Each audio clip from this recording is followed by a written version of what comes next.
Bendiciones para todos, hermanos y hermanas. Es martes 21 de febrero. Les damos la bienvenida al estudio de la lección de la Escuela Sabática, nuevamente, que estamos aquí desarrollando con mi hermano Javier Saltos.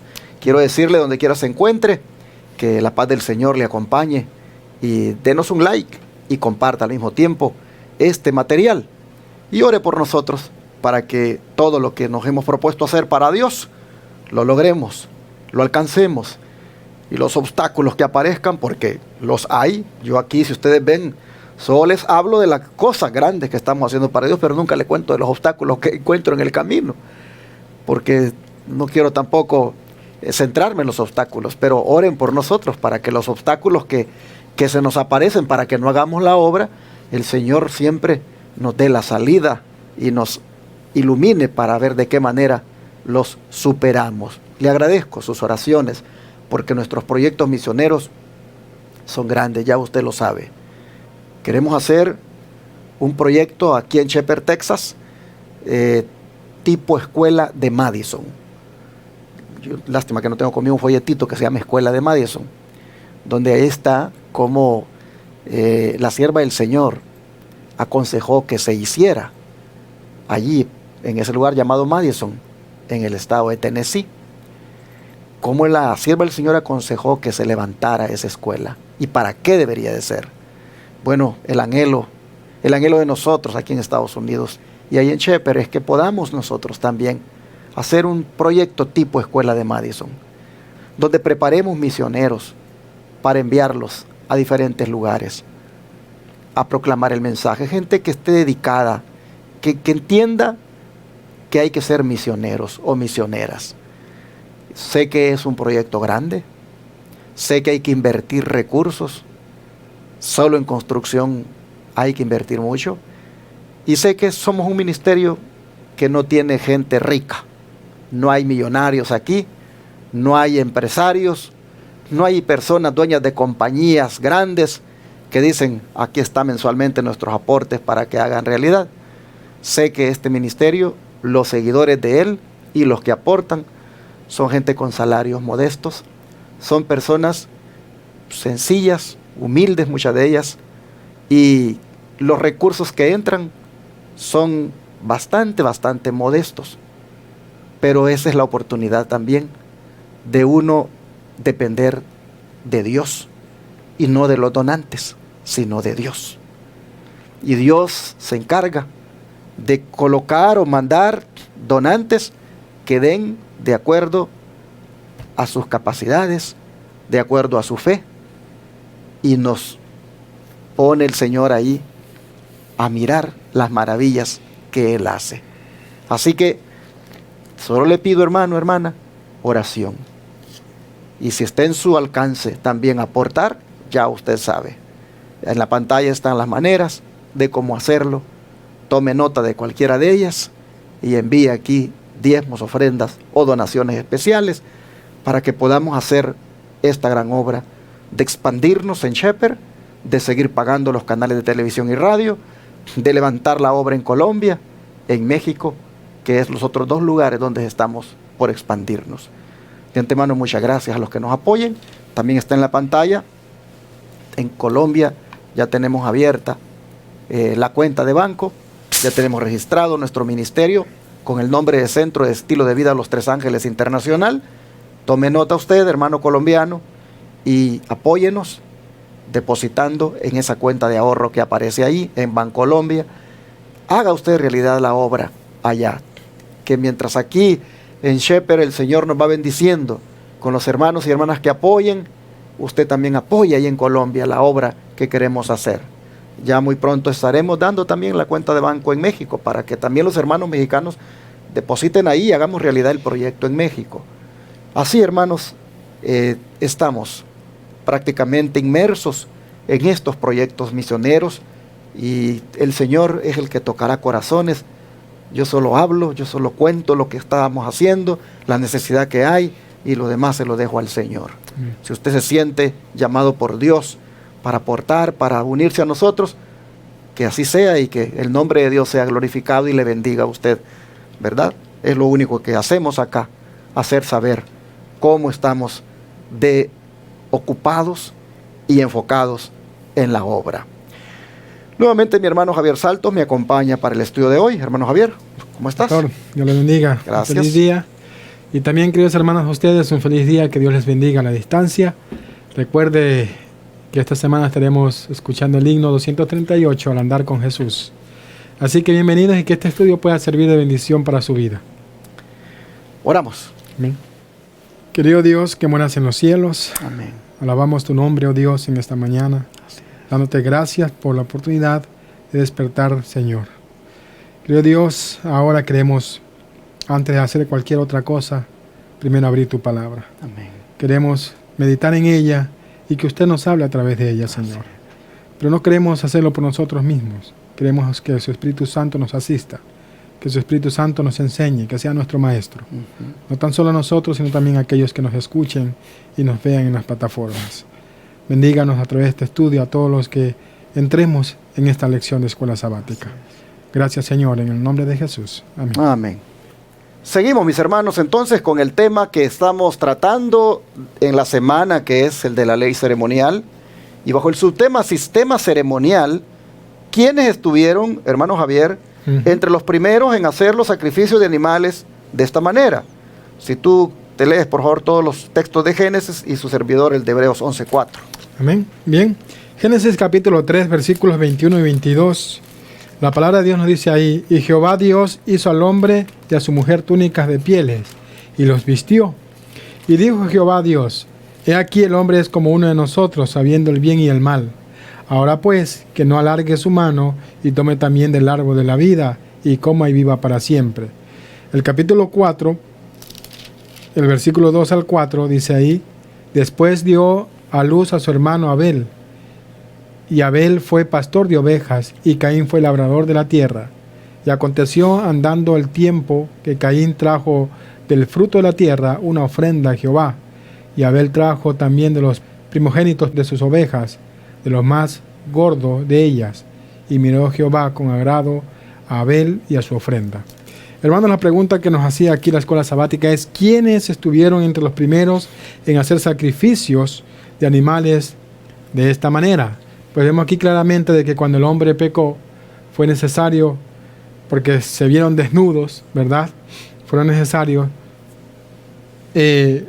como Dios dice aquí, que hicieran túnicas de pieles, y esas pieles eran pieles de cordero. Y entonces vemos aquí claramente que ahí fue el primer sacrificio que se hizo cuando el pecado entró a este mundo.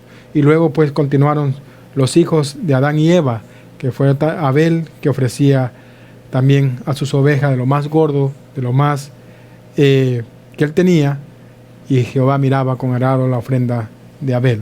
Así que vemos que la familia de Adán y Eva fueron las primeras que sacrificaron, pastor, animales de esta manera. Pero llama la atención en el versículo 4 del capítulo 11 lo que dice todavía de Abel. Y es que dice: por la fe Abel ofreció a Dios más excelente sacrificio que Caín, por lo cual alcanzó testimonio de que era justo, dando Dios testimonio de sus ofrendas, y muerto aún habla por ella. Aquí hay mucho que hablar, hermanos, sobre este texto. En primer lugar, lo que nos dice Pablo es de que Abel no miró en su ofrenda de que ésta tuviera un valor expiatorio, sino que él miró en su ofrenda a aquel que verdaderamente le iba a expiar, a aquel que verdaderamente le iba a perdonar. Es interesante que dice: alcanzó testimonio de que era justo. ¿Qué dice eso? Que él miró en lo que hacía al Redentor, que él sabía que alguien más realmente vendría a justificarle. Por eso dice que fue más excelente sacrificio que el de Caín, porque él miró al Cordero de Dios, que vendría a quitar el pecado del mundo. En cambio, Caín nada más cumplió con el ceremonial y ni siquiera dio lo que Dios pedía, sino que dio lo que él quería. Así que cumplió el mandato de hacer una ofrenda, pero dio lo mejor de sus frutos. En cambio Abel, él tenía la mirada puesta. Por eso dice que dio testimonio y muerto aún habla por ella. Si hablamos de los muertos que hablan, el único que, digamos, habla por él todavía es Abel, con lo que hizo. Porque quedó registrado que fue justificado por la fe, que miró al Redentor de él anticipadamente en aquel sacrificio. Así que nosotros miramos el sistema ceremonial como algo que, hermanos, se estipula desde el mismo Edén. En el mismo Edén se establece el sistema ceremonial. Desde el mismo Edén el Señor estaba enseñando al ser humano cómo se salva, que solamente es por gracia y por fe en aquel que sería su sustituto. El Evangelio, hermanos, está trazado desde el Edén. El Evangelio por la gracia, el Evangelio de salvación por fe, viene desde el mismo Edén. Y Abel, miren ustedes cómo se destaca como ejemplar, como siendo uno de los hombres de fe que fue justificado por la fe en Cristo. Amén. Vamos a donde profecía que dice patriarcas y profetas al respecto. Dice ahí la sierva: el sacrificio de animales fue ordenado por Dios para que fuese para el hombre un recuerdo perpetuo, un penitente reconocimiento de su pecado y una confesión de su fe en el Redentor prometido. Tenía por objeto manifestar a la raza caída la solemne verdad de que el pecado era lo que causa la muerte. Para Adán, el ofrecimiento del primer sacrificio fue una ceremonia muy dolorosa. Tuvo que alzar la mano para quitar una vida que solo Dios podía dar. Por primera vez iba a presenciar la muerte y sabía que si hubiese sido obediente a Dios, no la habría conocido el hombre ni las bestias. Mientras mataba a la inocente víctima, temblaba al pensar que su pecado haría derramar la sangre del Cordero Inmaculado de Dios. Esta escena le dio un sentido más profundo y vívido de la enormidad de su transgresión, que nada sino la muerte del querido Hijo de Dios podía expiar. Y se admiró de la infinita bondad que daba semejante rescate para salvar a los culpables. Una estrella de esperanza iluminaba el tenebroso y horrible futuro y le libraba de una completa desesperación. Hermano, interesante cita. La cita es muy clara, muy profunda a la misma vez. Ratifica lo que el pastor está diciendo hace un momento, que el sacrificio de animales fue ordenado por Dios y su único objetivo era que pudiera en el hombre haber un recuerdo perpetuo y penitente, el reconocimiento de su pecado y una confesión de su fe en el Redentor prometido. Y que tenía por objeto, dice, manifestarle a la raza caída que el pecado era lo que causaba la muerte. Cuando Adán ofreció el primer sacrificio, dice que temblaba. Era una ceremonia muy dolorosa para él porque nunca había visto la muerte, nunca había matado a nadie, ni a nada. Cuando él vio caer la primera hoja, dice que él lloraba, ¿verdad? Dice el Espíritu de Profecía. Por eso, al matar a este cordero, dice que él temblaba, porque dice, por primera vez iba a presenciar la muerte. Y sabía que si hubiera sido obediente a Dios, no la habría conocido el hombre ni las bestias. Porque fue desobediente, Dios tuvo que dar a Adán y a Eva esta ordenanza de sacrificios que señalaban al único Cordero de Dios que quita el pecado del mundo. Amén. Bueno, mis hermanos, después Dios viene y desarrolla un sistema que lamentablemente el pueblo tampoco no comprendió lo que en ese sistema estaba plasmado. Allí estaba el plan de salvación. ¿Qué fue o dónde se desarrolló ese sistema que el pueblo no comprendió, como es el plan de salvación, y que no lo comprendió en el monte Sinaí? Bien, Éxodo capítulo 25, el versículo 8, dice la palabra de Dios: y harán un santuario para mí, y habitaré en medio de ellos. Hermanos, aquí vemos claramente cómo Dios da la ordenanza de que el pueblo de Israel haga un santuario donde Dios pudiera habitar y esté en medio de ellos, puesto que en ese tiempo los israelitas eran nómadas. El santuario debía poder armarse y desarmarse fácilmente para ser transportado de lugar.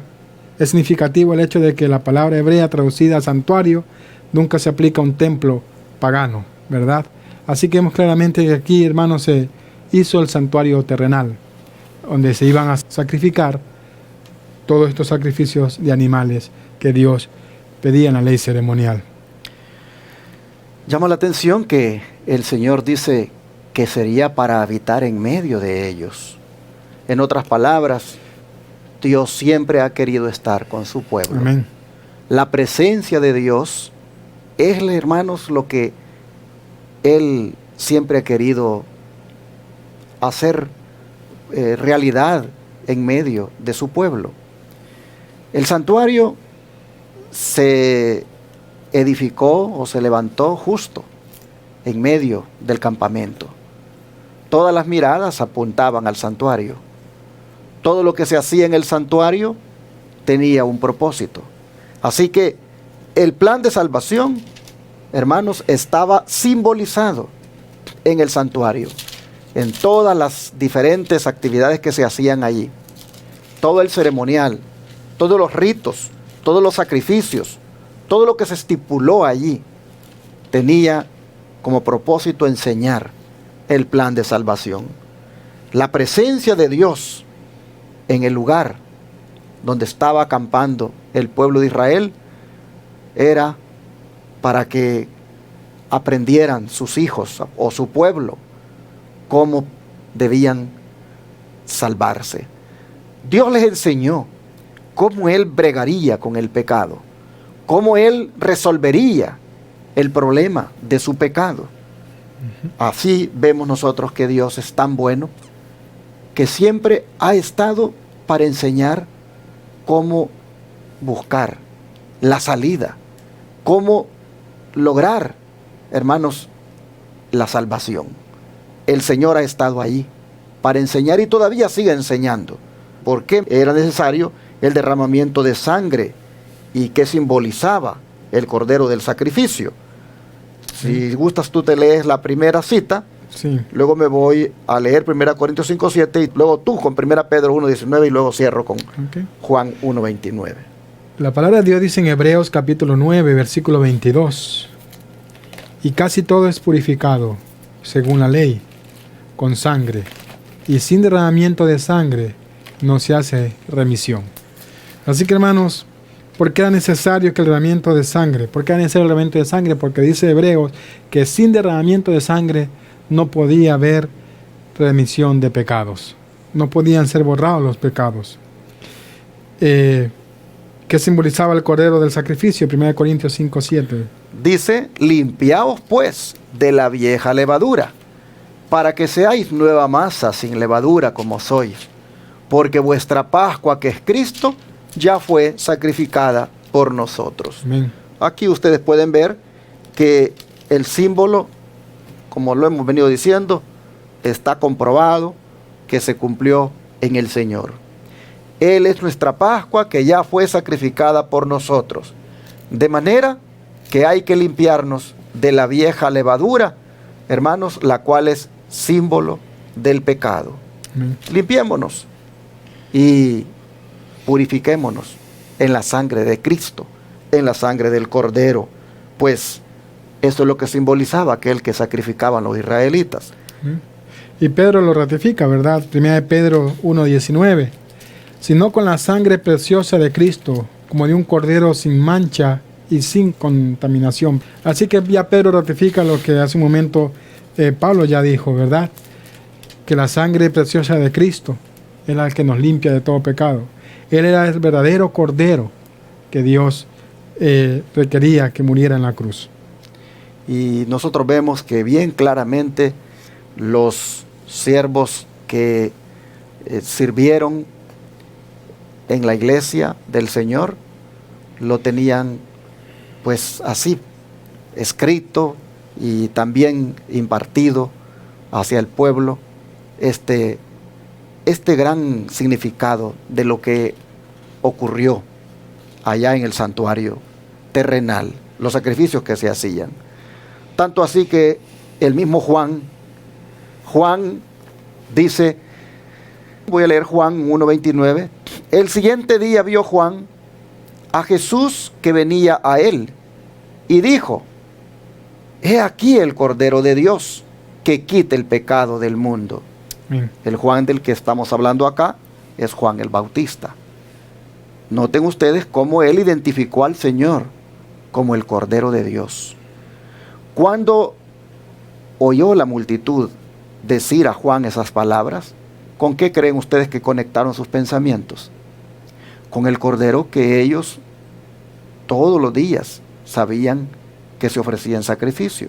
Conectaron sus pensamientos con el Cordero pascual, con el Cordero que se sacrificaba en el santuario. Ahora están escuchando que Él, Jesús, el que se está acercando, es el Cordero de Dios que quita el pecado del mundo. Así es. Juan les está dando allí, de una vez, el significado de aquello que ellos estuvieron acostumbrados a mirar.